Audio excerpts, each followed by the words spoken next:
होती है तो हम एक दिया जला लेते हैं और उसकी रोशनी में खुद को महफूज समझते हैं, मगर उस रोशनी के परे जो अंधेरा है वो अपने अंदर बहुत सारी कहानियां समेटे हुए है और इन्हीं कहानियों को आपको लेकर आता है रात के अंधेरे में।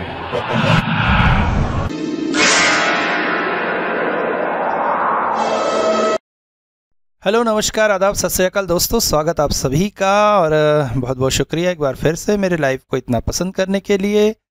बहुत से लोगों के लिए लाइव छोड़ा है, शायद वो लोग नहीं आ पाए हैं, तो सुन लीजिएगा ताकि आप लोगों की जो मांग थी कि भाई अपने जीवन की रियलिस्टिक अनुभव मैं आपसे शेयर करूं, तो वो शेयर किया है मैंने।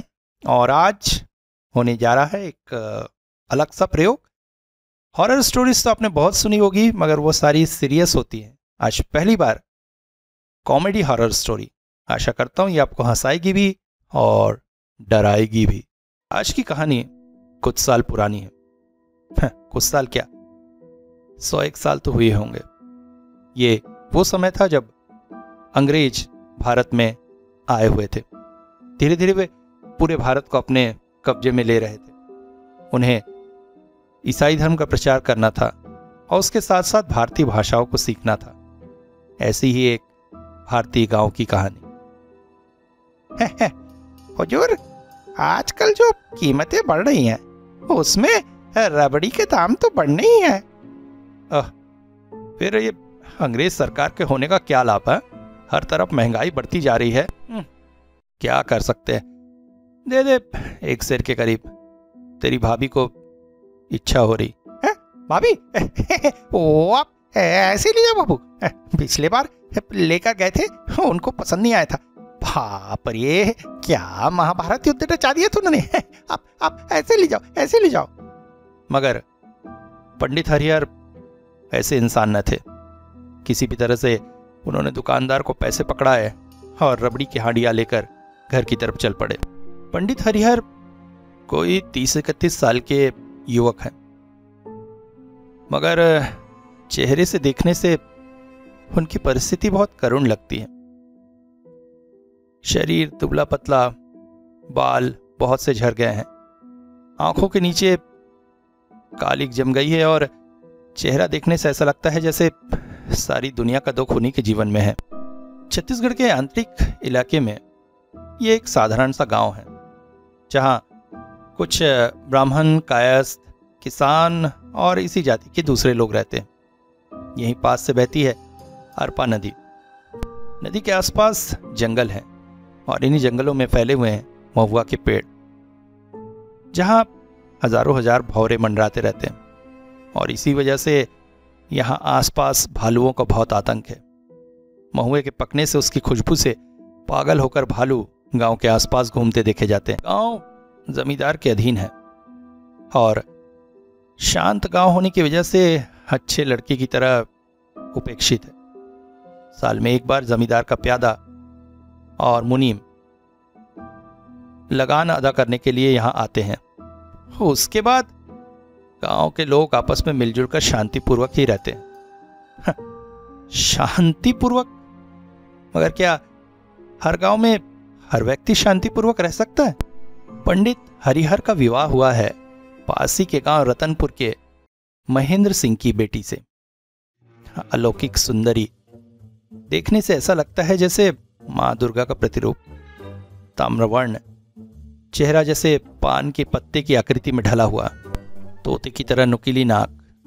मगर चेहरे में जो सबसे ज्यादा आकर्षण है वो है उनकी 2 आंखें, बिल्कुल हरी। एक बार अगर कोई देख ले तो बिल्ली की आंखों से महसूस होती है। मगर महिला का स्वरूप बाहर से भले ही दुर्गा सा हो, मगर जन्म के समय इन पर शायद काली, छिन्नमस्ता और योगिनियों का प्रभाव रहा होगा। बचपन से ही कमला के सामने कोई टिक सका हो, ऐसी परिस्थितियां नहीं रही हैं। उनका स्वभाव हमेशा भयानक ही रहा है। उसके माता पिता ने सोचा उम्र बढ़ने के साथ साथ लड़की का स्वभाव सुधरता जाएगा, मगर सुधरना तो दूर की बात है, उम्र बढ़ने के साथ साथ कमला का स्वभाव और रौद्र रूप लेने लगा। जैसे जैसे वो विवाह के लायक होने लगी और उसके स्वभाव की बदनामी सब तरफ फैलती चली गई। अतः विवाह होना भी एक परेशानी बनता जा रहा था। फिर बहुत सारे घटक वगैरह लगाकर खोजते खोजते सुदूर बिलासपुर ग्राम के इस गरीब अनाथ पंडित के बारे में पता चला। हालांकि कमला का स्वभाव का यहाँ भी डंका बज चुका था, इसलिए गांव के कुछ बड़े बूढ़ों ने इस विवाह का विरोध किया, मगर अच्छा खासा दहेज पाते हुए गरीब ब्राह्मण ने इस विवाह के लिए स्वीकृति दे दी। जब कमला का विवाह हुआ और उसे डोली में लेकर बाराती वापस लौटे तो कमला के माता पिता जैसे पिंड से छूटे। एक तरफ जहां बेटी विदा होने पर माता पिता अत्यंत दुखी होते हैं, उन्हें समझ में नहीं आता है वो कैसे जिएंगे। कमला के माता पिता इतने खुश हुए थे कि उन्होंने 3 दिन तक गांव के लोगों को भरपेट पूरी सब्जी खिलाई थी। और सिर्फ इतना ही नहीं, कहीं कमला के स्वभाव की वजह से जवाइयों से ससुराल न छोड़ जाए, इसलिए दोनों मियाँ बीवी सारा पोटला पाटली समेट कर हरिद्वार में जाकर बस गए थे। बहु भोजन होने तक तो कमला चुपचाप ही रही। गड़बड़ी शुरू हुई सुहाग रात से। उस रात को पूर्णिमा की रात थी शायद। चारों ओर चंद्रमा की छटाई बिखरी हुई थी। ज्ञानी पंडित हरिहर जब सेज पर गए तो उन्हें लगा पत्नी को अपनी कविताएं सुनाकर प्रसन्न करना चाहिए, एक रोमांटिक वातावरण बनाना चाहिए।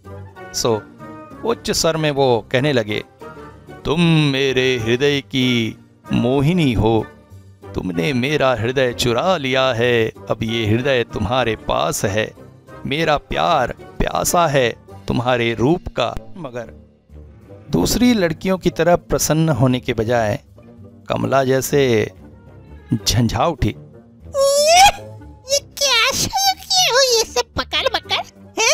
ये सब प्रेम दिखाना करने का तुम्हें नहीं मिला है? मुझे ना ये सब दिखावा एकदम पसंद नहीं है, याद रख। मैं दूसरी लड़कियों की तरह ले करने वाली नहीं हूँ, समझ गई ना? ये सब कहकर पंडित के 14 पुरुषों को गालियां देकर कमला करवट लेकर सो गई। तो ऐसी थी बेचारे पंडित की सुहाग रात। और उसके बाद से ही हरिहर पंडित का वैवाहिक जीवन सहारा रेगिस्तान की तरह सूखा और वीरान सा हो गया। यहीं तक अगर होता तो फिर भी मान लिया जाता, मगर कमला के स्वभाव की वजह से पूरे गांव में ऐसा हड़कंप मचा हुआ था कि उनकी छत पर कौवा कबूतर बैठने में भी डरते। गांव के सबसे बड़े व्यापारी थे मोहनदास। मोहनदास पंडित हरिहर के काफ़ी अच्छे मित्र थे, इसलिए जब भी समय मिलता वो उनके घर आ जाते और दोनों दोस्त मिलकर शतरंज की बाजी लगाते थे। वैसे काम के बाद शतरंज ही उनका एक ऐसा सहारा था जिसमें दोनों बिल्कुल डूबे रहते थे। इसके अलावा दोनों को कोई भी नशा न था। उस दिन कमला की तबीयत जरा खराब थी। उसने अपने पति से गर्म दूध की फरमाइश की। पंडित हरिहर तुरंत दूध गर्म करके उसके पास ले गए, मगर कमला को दूध जरा ठंडा लगा। पति के द्वारा इस तरह से कम गर्म दूध देने के कारण कमला रणचंडी के रूप में बदल गई। अचानक ही उसकी दोनों आंखें जैसे अग्नि से जल उठी और वो चीख पड़ी, हाय हाय कामचोर इंसान है, एक कटोरी दूध नहीं गर्म कर सकता है, परिवार बसाने चला है। कहकर उसने दूध का कटोरा फेंक कर मारा पंडित जी की तरफ। मगर इतने दिनों तक कमला के साथ रहते रहते पंडित जी उसकी हर एक आदत से वाकिफ हो चुके थे। उन्हें पता था उसका अगला काम क्या होगा, इसलिए वो तुरंत ही झुक गए। मगर बदकिस्मती से वो कटोरा जाकर बाहर बैठे हुए मोहनदास के सिर पर लगा। अचानक से आवाज सुनकर पंडित हरिहर बाहर की तरफ दौड़े और आंगन में पहुंचकर उन्होंने देखा बरामदे में चारों तरफ शतरंज की गोटियां बिखरी हुई हैं, दूध पड़ा हुआ है और उनके बीच मोहनदास बेहोश पड़ा है और उसकी बड़ी सी तोंद पर शोभा पा रही है वो कांसे की कटोरी जिसे कमला ने बाहर फेंका था। मोहनदास को घंटे भर बाद होश अवश्य से आ गया था, मगर सिर पर लगी चोट की वजह से चेस खेलने के सारे नियम वो भूल चुके थे। अब बेचारे अपनी 5 साल की बेटी के साथ बैठकर सही गलत का खेल खेलते हैं और अक्सर उस खेल में भी हार ही जाते हैं। रबड़ी लेकर लौटते हुए पंडित हरिहर ने घर के सामने बैठे हुए मोहनदास को देखा। जमीन पर सही गलत के डब्बे बना रहे थे। मोहनदास को देखकर उनका दिल कचोट सा उठता है। कमला की फेंकी गई कटोरी ने बेचारे को आधा पागल सा बना दिया है। एक लंबी सी निश्वास छोड़कर पंडित हरिहर रबड़ी की हंडिया लेकर धीमे कदमों से अपने घर की तरफ चल पड़े। गांव के लोग रात ढलते न ढलते ही खाना पीना निपटा लेते हैं। बरामदे में पति पत्नी खाने बैठे थे। अचानक कमला ने कहा, छासने तो बैठ गए हो। मैंने जो रबड़ी लाने कहा था याद है कि अपने माँ बाप की तरह यमराज को सौंप आए हो? नहीं, भूलूंगा क्यों, याद है ना, वो लेकर आया। वो तो है हंडिया, वो तुम खा के देखो ना। मिठाई वाले ने अपने हाथ से इस बार बहुत बहुत अच्छी बनाई है। गरीब पंडित मुझे सिखाएगा अच्छा और बुरा क्या होता है। कहते कहते कमला जैसे फुक्कार उठी।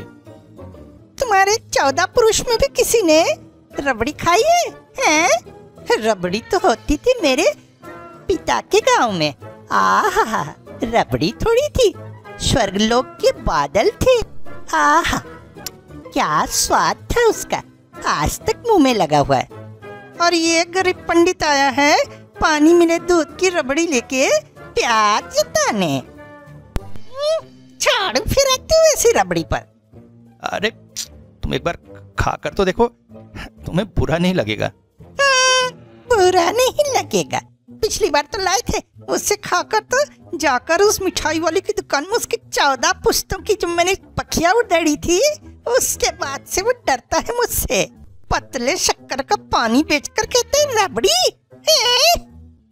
उसके बाद हंडिया उठाकर उसने एक हाथ डालकर बहुत सारी रबड़ी निकाली और मुंह में डाली, और मुंह में डालते ही थू थू करते हुए सारा हरिहर के मुंह पर छिटक दिया। रबड़ी, ये तो पिछले बार से भी कर लिया। छी थू कहकर हंडिया पूरी हरिहर के माथे पर उड़ेल दी और अंदर चली गई। माथे पर ढेर सारी रबड़ी लेकर हरिहर पंडित असहाय से बैठे रहे। धीरे धीरे रबड़ी उनके चेहरे से होते हुए उनके कपड़ों तक लुढ़कती चली गई। धीरे धीरे चिटचिटी रबड़ी उसके शरीर पर बहती चली गई। इसी समय गांव के वृद्ध पंडित रमानाथ अपनी नवयौवना पोती के साथ खाना खाकर टहलने निकले थे। पोती मोहिनी अभी 19 साल में ही प्रवेश की थी। देखने में अति सुंदर। घटना देखकर थोड़े से दोनों अवाक हुए थे, मगर उनके लिए सब कुछ नया नहीं था। अक्सर ऐसी घटनाएं हरिहर पंडित के साथ होती रहती थी। पंडित रमानाथ के मुंह से एक दुखद शब्द निकल गए। आह, किस बुरे क्षण में बेचारे का विवाह हुआ। जीवन जैसे नरक में बदल गया है। अचानक ही मोहिनी अपने दादा के कंधे में रखे हुए गमछा लेकर दौड़ पड़ी हरिहर के पास। सिर से रबड़ी पोंछते हुए बोली, आहा, ये क्या हालत हो गई है आपकी। अचानक उसने देखा हरिहर की आंखों से आंसू लुढ़क रहे थे। मोहिनी के माता पिता दोनों का ही देहांत हो गया था। माँ हैजे से और पिता सांप के काटने से मर गए थे। इसलिए पंडित रमानाथ अपनी पोती को दिल से लगाकर रखते थे। रमानाथ आधुनिक विचारों के व्यक्ति थे, इसलिए दूसरे गांव वालों की तरह 13, 14, 15 साल में ही पोती को विवाह देने के बजाय उन्होंने उसे पढ़ाया लिखाया था। मोहिनी काफी उच्च शिक्षित थी। मोहिनी का स्वभाव अत्यंत सुमधुर था। गांव के सभी लोग उसे पसंद करते थे। वो हरिहर को देखकर बोल पड़ी, आप ये सब कैसे सहते हैं हरिहरदा। शांत सौम्य पंडित हरिहर का स्वभाव मोहिनी को बहुत अच्छा लगता है। ऐसे अच्छे व्यक्ति के लिए भगवान कहाँ एक सुरूपा सुस्वभाव स्त्री देंगे? नहीं, रणचंडी का अवतार प्रकट हुई उसके घर। मोहिनी भगवान से शिकायत करने लगी। हरिहर की हालत देखकर उसका दिल जैसे रो पड़ता है, मगर वो प्रत्यक्ष में पंडित हरिहर को कुछ भी नहीं कह पाती है। नियति का जो लिखा है वो बदला जा सकता है क्या? विधाता ने जिसके भाग में जो लिख दिया है उसे तो भोगना ही है। पिछले जन्म के कोई पाप होंगे यही सोचकर जीवन चला रहा हूं, मगर देखो अब ज्यादा दिन नहीं है। एक इंसान कितने समय तक नरक यातना सह सकता है? वैसा मत बोलिए हरिहरदा, मैं ये सोचती हूँ आप जैसे अच्छे इंसान के लिए ऐसी पत्नी है बस बाहर से ही दुर्गा का स्वरूप है, अंदर से तो ताड़का राक्षसी है। इतने लोग मरते हैं और इस डायन को क्या यमराज के दृष्टि नहीं पड़ती है? कहते कहते मोहिनी के स्वर थोड़े ऊंचे हो गए थे। अचानक पंडित हरिहर जैसे कांप उठे। अरे क्या कर रही हो? धीरे धीरे, उसने सुन लिया तो अभी यहाँ महाभारत खड़ी हो जाएगी। कहते कहते पंडित हरिहर ने अपने हाथ मोहिनी के मुंह पर रख दिए। हरिहर की उंगली का स्पर्श पाते ही जैसे मोहिनी का पूरा शरीर कांप उठा।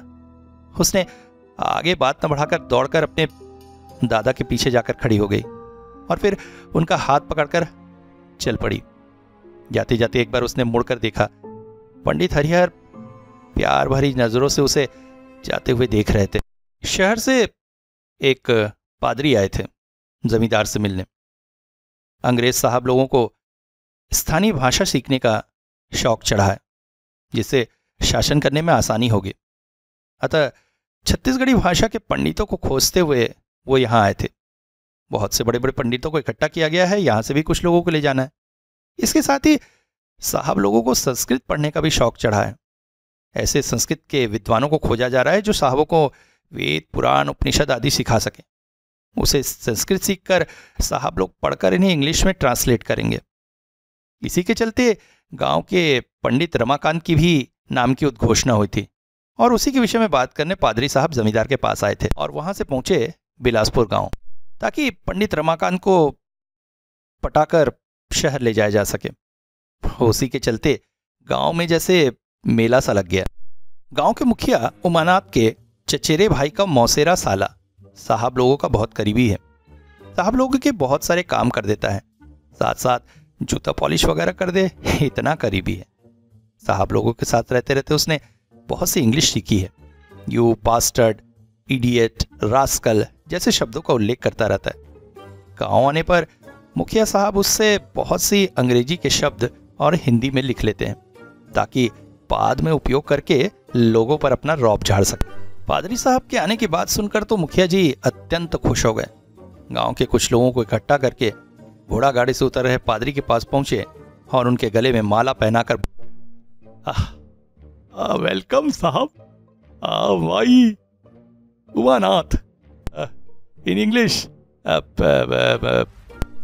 हस्बैंड ऑफ माँ पार्वती। पादरी साहब के साथ उन्हीं की भाषा में बात कर रहे देख के गांव के सारे लोग अत्यंत खुश हो गए और मुखिया की तारीफें करने लगे। पादरी साहब थोड़ा बहुत छत्तीसगढ़ी जानते थे, हिंदी भी जानते थे, मगर उनके साथ अंग्रेजी में बात कर रहे देख के थोड़े आश्चर्यचकित हुए। मगर मुखिया तो उन्हें छोड़ने वाला ही नहीं था। अपने नौकर से कहकर एक चेयर मंग उसे रखकर वो बोले, एक गार्लिक सर, गार्लिक। पादरी आश्चर्यचकित हो गए। What do you mean? What you call this chair? No sir, chair na, garlic on this kursi. You see, I can understand local language and Hindi also, so you can speak them. आप हिंदी में बात कर सकते हैं। पादरी ने उसे आश्वस्त करने की कोशिश की, मगर मुखिया का तो इंग्लिश झाड़ने का शौक चढ़ा था, इसलिए वो पादरी को खुश करने के लिए बार बार गार्लिक सर कहने लगा। उपस्थित गांव वाले खुशी के मारे झूम रहे थे कि चलो अंग्रेजों का सामना उनके मुखिया उन्हीं की भाषा में कर रहे हैं। पादरी के दिमाग में बिल्कुल ये नहीं आ रहा था कि आखिर ये आदमी उन्हें लहसुन के बारे में क्या कहने वाला है। वो आसपास लहसुन ढूंढने लगे। इसे देखा देखी वहाँ खड़े लोग भी आसपास कुछ ढूंढने लगे। क्या उन्हें पता नहीं था, मगर पादरी साहब का अनुसरण तो करना था। अतः कुछ गड़बड़ी होता देख के सोचकर वो कागज जिसमें मुखिया ने अंग्रेजी शब्द लिख रखे थे निकालकर वो गलती ढूंढने लगे। अंत में गलती पादरी साहब ने ही ढूंढी और उन्होंने कहा, हियर दिस, तुम हैव अ सीट को खालिक लिख रखा है। खालिक असल में लहसुन होता है एंड इस पर बैठने को बोलेगा have a seat. Silly mistake you jolly good fellow. Never mind. Very bad sir, very bad, dam full sir, please forgive. हाथ मलते मलते हुमानात अपनी गलती की माफ़ी अंग्रेजी में ही मांगने लगे और उनकी अंग्रेजी सुनकर फिर आसपास के लोग वाह वाह करने लगे। किसी तरह से ये स्वागत समारोह समाप्त हुआ। हुमानात की तबीयत थोड़ी खराब होने के कारण वो खुद यहाँ तक नहीं आ पाए थे, इसलिए पादरी ने तय किया कि वही उमानात के घर जाएंगे। सो एक छोटा सा समूह बनाकर सभी उमानात के घर की तरफ चल पड़े। उमानात के घर के पास ही गांव का तालाब है। तालाब का पानी जैसा मीठा है वैसे ही स्वास्थ्यकर है। गांव की सभी महिलाएं यहीं से ही पानी भरकर ले जाती हैं। वहां पर कुछ एक महिलाएं पानी भर रही थी, जिसमें सौदामिनी थी। अचानक एक महिला घूंघट काढ़े हुए पानी भरने आई। उसे देखते ही सौदामिनी बोली, अरे इतनी देर हो गई आपको आने में, तबीयत तो ठीक है? अच्छा सुनिए ना, उस दिन ना पंडित जी हमारे घर में सत्यनारायण की कथा करने आए थे। उनका चेहरा देखकर बहुत दया आ रही थी। आंखों के नीचे काला गड्ढा पड़ गया है, चेहरा सूख गया है। तबीयत खराब है क्या? तुझे दूसरे के पति को लेकर इतनी चिंता काहे को रे? हाँ, अपना पति नहीं समझ रही है क्या कि दूसरे की तरफ मुंह मारने का स्वाद चढ़ रहा है? अपने पति को तो संभाला नहीं जाता है, अब मेरे पति की तरफ नजरें डाल रही है। मेरे पति की तबीयत अच्छी है खराब है वो मैं देखूंगी। इसके बाद अगर कभी मेरे पति की तरफ नजर डाली ना तो तेरी दोनों आंखें निकालकर गोटी खेलूंगी रे। ऐसा कहकर तुरंत ही पानी भरकर लंबे लंबे डग भरती हुए वो अपने घर की तरफ वापस जाने लगी। उसी समय उमानात पादरी के साथ लोगों के समूह लेकर पंडित रमानाथ के घर के पास पहुंच गए थे। जल्दी जल्दी चलने की वजह से संभाल ना सके और उस महिला के टकरा गए थे। अचानक ही उमानात बोल पड़े, अरे हटो हटो, देख नहीं पा रही हो, साहब आ रहे हैं। अचानक वो महिला रुक गई, घूंघट उठाया और तोते जैसी नाक को फुलाते हुए अग्निदग्ध आंखों से उनकी तरफ देखने लगी। देखते ही देखते उसके गाल और लाल उठ गए। अब तक घूंघटे में चेहरा होने की वजह से पूरे समूह ने यह नहीं देखा था कि वो असल में हरिहर पंडित की बीवी कमला है, वरना इतनी कड़ाई से शायद उसे नहीं बोला जाता। मगर तब तक उसने तो सबके 14 पुरुष उद्धार करने शुरू कर दिए। हरामी कुत्ता, अंधरा बेर्रा दिखाई नहीं देता, अपनी आंखों को सिर्फ खा के बैठे हो क्या? एक आदमी तुम्हारे सामने से मटका गले में लेकर जा रही है, अपनी आंखों में क्या अपनी अम्मा को बसाए हुए हो? ऊपर से मुझे ही हटने को कह रहे, जले हुए मुंह वाले। ऐसा लगा जैसे शेरनी दहाड़। नहीं, असली में तुम हो ये नहीं देखा था। मुखिया किसी तरह से माहौल को संभालने की कोशिश कर रहे थे और दूसरी तरफ सब लोग दिन में ही जैसे आसमान में तारे गिन रहे हो इस तरह आकाश की तरफ देखकर इधर उधर घूमने लगे। इस तरह के हालात में देखकर फादर ही आगे बढ़कर बोले, मैडम आप इतना गुस्सा क्यों करती है, थोड़ा शांत होइए। आग में जैसे घी। क्या मुझको क्या मुड़ाम मुड़ाम बोला? जले हुए मुंह वाले बंदर, लाल मुंह है, हाँ? और इतना आगे आके बात करने की क्या जरूरत है? तेरी परछाई पड़ गई ना मुझ पे। ये शाम के समय अब कौन रहेगा? हमारे देश को खाकर चैन नहीं मिला तुम लोग को, अब हमारा धर्म भ्रष्ट करोगे मुंह है कहीं के। अंग्रेज साहब को सामने देखकर भी ये औरत जो दमेगी नहीं, ये किसी ने नहीं सोचा था और पादरी ने भी नहीं सोचा था कि उसकी ऐसी गालियों से स्वागत होगी। बेचारा ओ लॉर्ड जीसस करता हुआ वहीं खड़ा। अचानक मुखिया ने पादरी को पीछे की तरफ खींच के कहा, साहब वो साक्षात माँ काली का रूप है। उस माँ Kali? Very dangerous god sir, hanging tongue and handling peak खड़ा इन हर हैंड। तब तक अपने सिर के मटके को उठाकर कमला उनकी तरफ फेंकने वाली थी। देखकर फादर बोले, oh lord, I believe you, this lady is possessed, she needs exorcism। यहाँ से जल्दी चलो।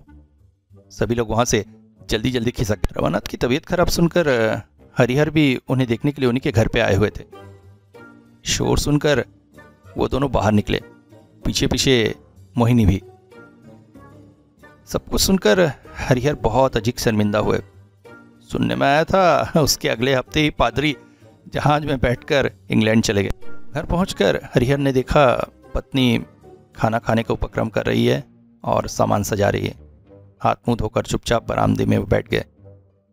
आज उनके गांव में बहुत बेइज्जती हुई, मगर कमला के साथ अगर ये बात करेंगे तो अभी महाभारत युद्ध शुरू हो जाएगा। मगर आत्मग्लानि से भरे हुए उनके गले से खाना नहीं उतर रहा था।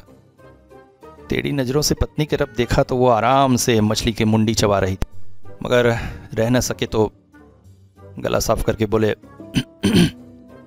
आज तुम्हारी वजह से गांव में मेरी बहुत बेइज्जती हुई। कमला ने मछली की मुंडी थाली में पटक दी और बोली, मुंह से बहुत बोल फुट रहे हैं आज पंडित जी के। पंडिताई करके कितना कमा के लाते हो जो अपनी बीवी के साथ बात कर रहे हो? मेरे बाप ने जो दहेज दिया था उसी पे तो नवाबी करते फिर रहे हो। क्या कर रहे हो तुम? चुप रहो एकदम। पत्नी को पालने की औकात तो है नहीं। मेरे बाप के पैसे पे 4 समय का खाना खाते हो और मुझे ही आंखें दिखाओगे? ये मैं कभी नहीं सहूंगी। मैं तुम्हारे बाप का खाता? ये कहते हुए तुम्हारे जमाने का भी? सच्ची बात कहने में कमला कभी नहीं डरती, इतना याद रखना। झाड़ू मारती है तुम्हारी मर्दानगी पे। चुप रहो, चुप। अड़ोसी पड़ोसी सुनेंगे तो। सुने ये सब अड़ोसी पड़ोसी कुत्ते। कमला किसी से नहीं डरती है, इतना याद रखना। ऐसे आदमी का मान सम्मान। मन में स्वाद देख लो अपनी पत्नी को। अरे बारे! 5 सालों से जमा हुआ गुस्सा, क्रोध, अहंकार सब कुछ जैसे हरिहर के नस नस में समा गया। पत्नी की बातें सुनकर उत्तेजित होकर अपने पास रखी बड़े से पानी भरे लोटे को निशाना करके फेंक मारा अपनी पत्नी के सिर पर। कमला की आधी बात उसके ज़बान पर ही रह गई और अत्यधिक दर्द से वो छटपटाकर जमीन पर गिर पड़ी। हरिहर जैसे एक घोर में कितनी देर तक बैठे रहे उन्हें खुद भी याद नहीं रहा। फिर जब होश आया तो पत्नी के पास गए और उसके नाक के पास हाथ ले गए और श्वास के कोई भी चिन्ह नहीं मिले। कमला का शरीर निढाल होकर जमीन पर गिरा है। उसके सिर से हल्के से कटे हुए स्थान से बहता हुआ खून पूरे बरामदे में फैल चुका है। शाम को दवाई और दूध केला खाने की वजह से रमापति की स्थिति काफी अच्छी थी, अतः खाने के बाद भ्रमण का अपना नियम उन्होंने नहीं तोड़ा और मोहिनी के साथ निकल पड़े। जैसे ही हरिहर के घर के पास पहुंचे तो देखा बरामदे में कमला जमीन पर पड़ी हुई थी और पास ही बैठे हरिहर अपना सिर पीट रहे थे। जैसे ही उन्हें यह हालत देखी मोहिनी के साथ दौड़ पड़े उस घर की तरफ। कमला के नाड़ी परीक्षण करने के बाद उन्हें समझ में आ गया कि अब उसके शरीर में प्राण के निशान भी नहीं है। ये सब क्या हो गया हरिहरदा? मोहिनी बोल। सुनकर जवाब देने के बजाय रमानाथ के हाथ को पकड़कर जोर जोर से रोने लगे हरिहर। विश्वास करिए बाबा, मैंने अनबूझ के कुछ नहीं किया। उसके वो कटु वचन सुनकर मेरे दिमाग में जैसे शैतान चढ़ गया था। क्या से क्या हो गया? हरिहर को शांत करने के लिए काफी प्रयास किया रमानाथ ने। अंत में शांत होकर जब पूरी घटना उन्होंने बताई तो सुनकर जमीन पर ही बैठ गए थे रमानाथ। फिर अचानक मोहिनी से कह ले, बेटी एक काम कर, जल्दी से जाकर मुखिया जी और मनोहर को बुला के ला। देख चुपचाप जाना, ज्यादा लोगों को इस बात का पता न चले। मोहिनी समझदार लड़की थी, वो सिर हिलाकर चुपचाप चली गई। फिर वो हरिहर की तरफ देखकर बोले, अब दिमाग ठंडा करो और चलो लाश को अंदर लेके चलते हैं। ऐसे बाहर पड़े पड़े कब कौन देख लेगा, मुसीबत हो जाएगी। थोड़ी देर में मोहिनी के पीछे पीछे गांव के मुखिया उमानाथ, उनका बेटा रमानाथ, मनोहर और उमानाथ का नौकर राखाल प्रवेश किए। लाश की तरफ देखते ही उमानाथ बोले, अरे रे देखो तो कैसे भूताना राक्षसी की तरफ पड़ी हुई है। हरिहर की बीवी क्या है, देखो क्या हुआ। फिर कमला की लाश के पास जाकर उसके नारी परीक्षण देख करके बोले, नहीं अब इसको अलग से देखने की कोई जरूरत नहीं है, ये मर चुकी। ये क्या सर्वनाश हो गया है, ये सब कैसे हुआ? हरिहर सिर पर तो चोट का एक बड़ा सा निशान दिख रहा है, ये तो बहुत बड़ा सा विनाश है। अब तो कोतवाली से प्यादे आएंगे, पूरे गांव को जेल में ले जाएंगे। यही तो तुम्हारी एक बुरी आदत है उमापति। हाँ क्या आप उल्टा पुल्टा बकते रहते हो?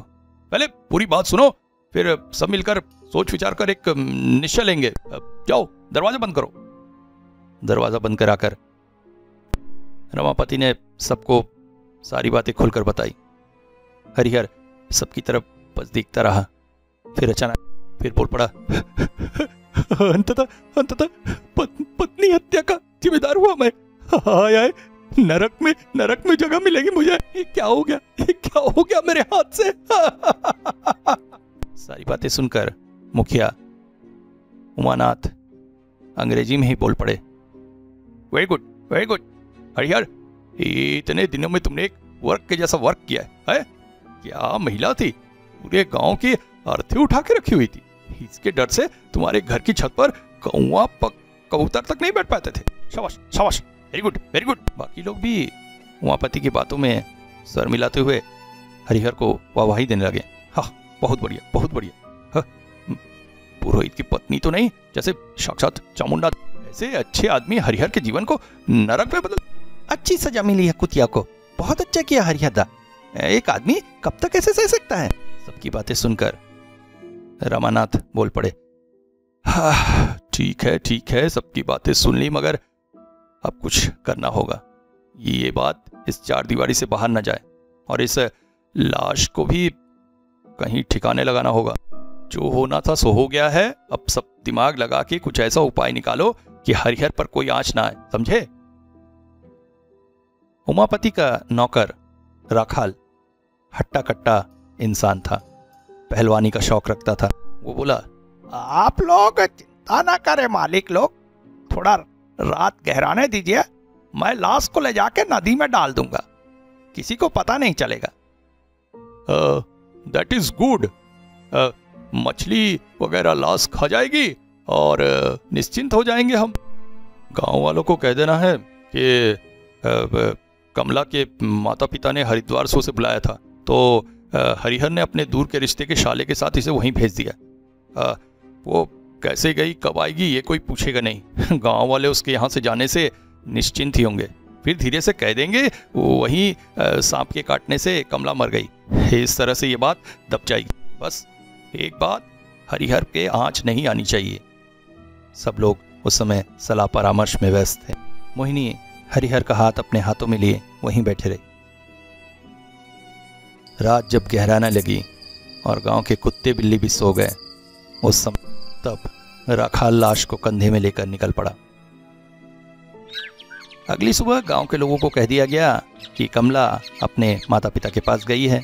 उसके माता पिता अब संसार में नहीं फैलेंगे, वहीं हरिद्वार में रह के ही अपना अंतिम जीवन बिताएंगे। इसीलिए अपनी बेटी को देखने के लिए उसे वहां बुलाया है। कमला का स्वभाव जैसा था, उसके चलते गांव के लोग भी उसे पसंद नहीं करते थे। गांव की महिलाएं भी उससे नफरत ही करती थी। अतः गांव वाले कमला के जाने से खुशी हुए। इसके महीने भर बाद एक अजीबोगरीब घटना हुई। गांव में एक भजन गाने वालों की मंडली आई। वो हरिद्वार से होकर ही आई थी। उनसे ये संवाद मिला कि हरिद्वार में एक सराय खाना था, जहां पर बहुत से यात्री विश्राम करते थे। वहां पर एक बड़ा अग्निकांड हो गया और बहुत से यात्री वहीं जलकर मर गए। वहां के रहवासियों ने ही उनका अंतिम संस्कार कर दिया। इसे मौका समझ के पंडित रमानाथ ने लोगों को ये बता दिया कि कमला भी उसी अग्निकांड में जलकर मर गई। ऊपर से गांव वालों ने कहकर दुख प्रकट किया, मगर मन ही मन वो खुश हुए कि आपद हमेशा के लिए इस दुनिया से ही चली गई। तो सभी के पसंदीदा पुरोहित कमला नाम की काल नागिन के पंजों से बच गया। गांव में जो अब पूरी तरह से शांति रहेगी, इसके लिए सबने भगवान को धन्यवाद भी दिया। कमला हत्याकांड इस तरह से दब जाएगा, ये किसी ने सोचा भी नहीं था। हरिहर, रमापति, उमानाथ, रमानाथ और राखाल इस बात को लेकर संतुष्ट ही हुए। हरिभर भी भगवान के चमत्कार समझकर ही सारी घटनाओं को भूलकर अपने काम में निपट हो गए। धीरे धीरे कमला की याद गांव वालों के दिमाग से गायब ही हो गई। मगर बिलासपुर गांव के लोगों की किस्मत में ऊपर वाले ने शांति से रहना नहीं लिखा था, ये पता चला कुछ ही दिनों बाद। भोर की रोशनी पूरी तरह से न फैलनी हो, उससे पहले ही सौदामिनी अपने घड़ा लेकर तालाब में पानी लेने जाती थी। तालाब से घड़ा भरकर उठकर खड़े हो ही रही थी कि अचानक वो चौंक पड़ी। तालाब के पास ही एक जामुन का पेड़ था, जिसकी एक डंगाली तालाब के पानी तक टेढ़े होकर मुड़ी हुई थी। उसी डंगाली में कोई बैठा हुआ पानी में पैर डुबोए छल छल की आवाज कर रहा था। कोई महिला, लाल पाड़ की साड़ी पहने हुए, चेहरे पर घूंघट थी। सौदामिनी थोड़ी हिम्मती महिला थी, अतः जोर आवाज से बोली, कौन है वहां पे? सौदामिनी की आवाज सुनकर उस आकृति ने पानी में पैर हिलाना बंद कर दिया, मगर उसने घूंघट नहीं हटाया। अचानक सौदामिनी की नजर उसके हाथों की तरफ पड़ी और सौदामिनी का पूरा शरीर जैसे कांप उठा। कमर में पकड़ा हुआ मट्टी का मटका जमीन में गिरकर फूट गया, क्योंकि वो हाथ नहीं थे, बल्कि कंकाल थे। पूरे हाथों का एक एक हड्डी अलग अलग दिख रहा था। सौदामिनी कुछ समझ पाती, उससे पहले ही उसे ऐसा लगा जैसे उस आकृति ने उसकी तरफ हाथ बढ़ाया। 10 हाथ दूर उस पेड़ पर बैठी हुई इस आकृति के हाथ लंबे होते होते चले आए सौदामिनी के गाल के पास और अचानक ही उसके गाल पर एक जोरदार तमाचा जड़ दिया। आ! सौदामिनी बेहोश होकर गिर पड़ी घाट की सीढ़ियों पर। जब पूरी तरह से रोशनी फैली और गांव की महिलाएं पानी भरने के लिए घाट पर आई तो सौदामिनी को वहां बेहोश देखकर उन्होंने चीखना चिल्लाना शुरू कर दिया। महिलाओं की चीख पुकार सुनकर पंडित रमानाथ और मोहिनी भी घर से बाहर निकल आए और गांव के कुछ लोग भी इकट्ठे हो गए। किसी तरह से पानी छींटकर सौदामिनी को होश में लाया गया। उसके मुंह से सारी घटना सुनने के बाद लोगों ने कहा उसे भ्रम हुआ है या फिर किसी ने उसके साथ मजाक किया। किसी ने कहा उसका पेट गर्म हो गया है। वायु कुपित होने की वजह से मनुष्य बहुत सी अजीब अजीब हेलोसिनेशन जैसी चीजें देखता है। लोटा भर के ठंडा पानी पिए, पेट ठंडा होगा तो सब कुछ ठीक हो जाए। जब गांव के लोग अपनी अपनी पंडिताई दिखा रहे थे, उसी समय में मोहिनी सौदामिनी के पास गई और उसके गाल को अपने पास खींचकर उसके गाल पर पड़े निशान को देखकर सब लोगों से कहा, आप सब लोग इनके गाल के पड़े इस निशान को नहीं देख रहे हैं? हाँ, बैगनी रंग का दाग पड़ गया है 4 अंगुल का। ये दाग सीढ़ी में गिरने से नहीं होता है, ये तो किसी के झापड़ मारने के निशान है। वो बेटनी है दीदी, वो इंसान नहीं है। उसके हड्डियों पर हाथ 10 फीट लंबे थे, उसी की झापड़ खाकर तो मैं यहाँ गिरी हूँ। ये तो अच्छा है, मैं भगवान विष्णु की रोज माला जाप करती हूँ, इसलिए बच गई। किसी और ने खाया होता तो अभी तक मर गई होती। सौदामिनी की बात सुनकर लोग और जवाब नहीं दे पाए। उस दिन गहरी रात में गांव के वैद्य अमरनाथ की नींद टूट गई। गाय के कोठे से बार बार बछड़े के चिल्लाने की आवाज आ रही थी। पिछले ही हफ्ते उनकी प्यारी गैया सुलभा ने एक काले रंग के बछड़े को जन्म दिया था। उसी की कोई मुसीबत तो नहीं होगी, गाय कोठे में सांप आप तो नहीं घुस गया। यही सोचकर पास रखी लालटेन लेकर वो घर से बाहर निकले और गाय के कोठे के पास पहुंचकर लालटेन की हल्की रोशनी में उन्होंने देखा बछड़े के ऊपर कमर तक टेढ़ी होकर जैसे लटकी हुई है एक सफेद साड़ी लाल पाड़ की महिला की आकृति। अचानक वैद्य की आने की हलचल सुनकर वो मुंह उठाकर उनकी तरफ देखी और उन्होंने देखा उस साड़ी के अंदर हड्डियों के ढांचे के अलावा और कुछ नहीं है।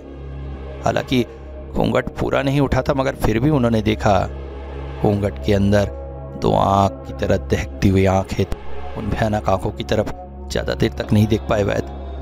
एक एक सेकंड जैसे एक एक युग की तरह महसूस हो रहा था। बछड़े की गर्दन को 2 नरकंकाल हाथों ने पकड़ा हुआ था। असहाय प्राणी के गले से चीख की आवाज निकल रही थी। आंखें जैसे बाहर उबलना चाहती थी, मुंह से फैन निकल रहा था। अगले ही क्षण गाय कोठी की पिछली दीवार से कूदकर वो प्रेत मूर्ति अदृश्य हो गई। अगले दिन वैद्य के मुंह से सारी बातें सुन के गांव के मुखिया के सर पर चिंता के निशान थे। गाय कोठी की टूटी हुई दीवार और बछड़े के गले में घाव के निशान देख कोई उनकी बातों को अस्वीकार नहीं कर सका। सब अलग अलग तरह की बातें करने लगे। अरे हमारे गांव में सब क्या शुरू हुआ? आज तक तो हमारे गांव में ऐसा कोई उपद्रव नहीं हुआ। किसकी पेतनी है ये भी तो नहीं समझ में आ रहा है। गांव में कोई अपमृत्यु भी तो नहीं हुई इस बीच। वो लेडी घोस्ट थी ये कैसे जाने? सुना नहीं साड़ी पहनी थी? अरे साड़ी क्या कोई आदमी पहन के आएगा? बचपन में मैंने अपने नाना के मुंह से सुना था। हमारे पास वाले गांव में एक आदमी को निशी बुलाकर ले गया था और पानी में डुबाकर मार दिया था। अरे छोड़ो तुम्हारे पास के गांव की बात, हमारे गांव में आज तक कभी इस तरह का उपद्रव नहीं हुआ। देखो, इससे पहले कि बात हाथ से निकल जाए, हम लोग को कोई उपाय करना चाहिए। किसी अच्छे ओझा गुनी वगैरह को बुलाने की व्यवस्था करो। बिलासपुर में कोई ओझा गुनी नहीं थे। वहां से 4 गांव दूर एक गांव में एक बहुत ही सिद्ध ओझा रहते थे। उन्हीं को बुलाना नियत हुआ। बुलाने के लिए राखाल को ही भेजा जाना निश्चित हुआ। जाने की बात तय होने पर हरिहर बोले, आज राहु काल है, परसों का दिन बहुत अच्छा है, उसी दिन निकलना चाहिए। वही अच्छा है, अच्छे काम में जा रहा राखाल, अच्छा दिन क्षण देखकर निकलना ही सही रहे। एकदम ओझा को अपने साथ पकड़कर ही लेकर आना। इस बीच सब लोग थोड़ा सावधानी से रहो। उस दिन गांव में कोई बुरी घटना नहीं घटी अगले दिन रात में। पंडित रमानाथ के घर के बाहर वाले कमरे में छात्रों को पढ़ाने की व्यवस्था है। यहाँ पर वो उन्हें संस्कृत वगैरह पढ़ाते हैं। पास ही एक कमरा है जिसमें बहुत सी पुरानी पोथी पुराण रखे हुए हैं। रात को रमानाथ सोते कम हैं।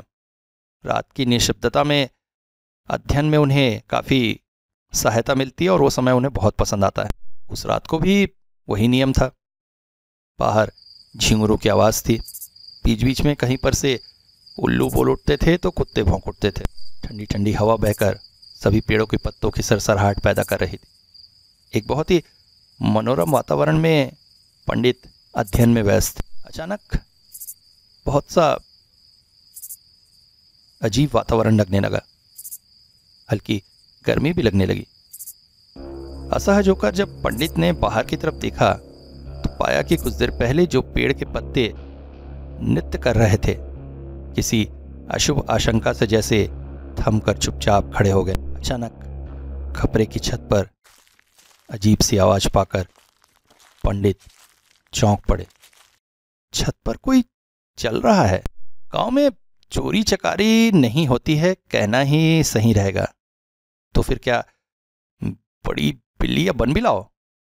कौन है देखने के लिए पंडित घर से बाहर निकले और छत की तरफ नजरें उठाए। और तभी छत से कोई चीज उनसे कुछ दूरी पर जमीन पर कूदी। अचानक चौंक पड़े थे पंडित। फिर उन्होंने देखा जो भी चीज छत से नीचे कूदी थी उकड़ू होकर कुछ देर वहीं पर बैठी हुई थी। एक औरत की परछाई, शरीर में लाल पाड़ की साड़ी, चेहरा घूंघट से ढका हुआ। अचानक मशीनी तरीके से वो औरत की आकृति धीरे धीरे खड़ी हुई। चेहरे से अभी भी घूंघट नहीं हटा था। धीरे धीरे कदम बढ़ाते हुए पंडित की तरफ बढ़ने लगी। उसके हर एक कदम में एक अजीब सी आवाज हो रही थी। कड़कड़ कड़कड़ कड़कड़ कड़कड़, हड्डियों के आपस में घिसावट की एक बहुत ही तंग करने वाली आवाज। अचानक पीछे की तरफ हटकर पंडित इष्ट नाम का जाप करने लगे। उन्होंने अपनी हिम्मत नहीं खोई। 73 साल की अपनी इस उम्र में उन्होंने जीवन में बहुत सी अजीबोगरीब घटनाएं देखी। वो हर रोज पूजन करने वाले निष्ठावान ब्राह्मण हैं। तभी इस भयावह परिस्थिति में उन्होंने अपनी हिम्मत नहीं हारी। वो गुरु का दिया हुआ गुरु मंत्र जपने लगे। सामने से आ रही उस मूर्ति ने अपनी चाल रोक दी। फिर अचानक बहुत ही तेजी से जैसे वो पंडित की तरफ कूद पड़ी। भयभीत न होकर पंडित अभी भी इष्ट मंत्र का जाप कर रहे थे और गले में पहने हुए माँ दुर्गा की माला उन्होंने हाथों में थाम ली। पेतनी उनकी तरफ कूदते हुए जैसे एक अदृश्य दीवार से टकरा गई। इस धक्के के साथ ही वो दूर जा गिरी। चेहरे से घूंघट हट गया और तभी पंडित ने देखा कि जो उसके पास आई थी वो असल में सिर्फ एक हड्डियों का ढांचा थी। सिर पर चल रहे थे तो आग, उसके अलावा पूरा चेहरा हड्डी, कंकाल या फिर कहें खोपड़ी के स्वरूप में था। उस चेहरे में मांस के लिए जैसे कोई स्थान ही नहीं था और वो दो दहकती आंखें जैसे बिल्ली की आंखों की तरह थी। इतना भयानक स्वरूप अपने सामने देखने के पश्चात भी पंडित ने अपनी हिम्मत नहीं हारी और गुरु मंत्र का जाप करते रहे। वो भयानक शक्ति चाहकर भी पंडित के पास नहीं आ पा रही। बहुत बार प्रयास करके असफल होने के पश्चात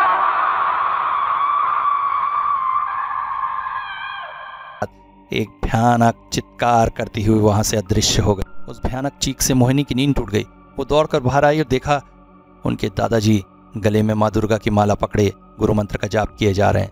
अपनी जान से भी प्यारे किसी व्यक्ति को इस तरह की परिस्थिति में देखकर मोहिनी बहुत घबरा गई और दादाजी दादाजी कहकर उनसे आकर लिपट गई।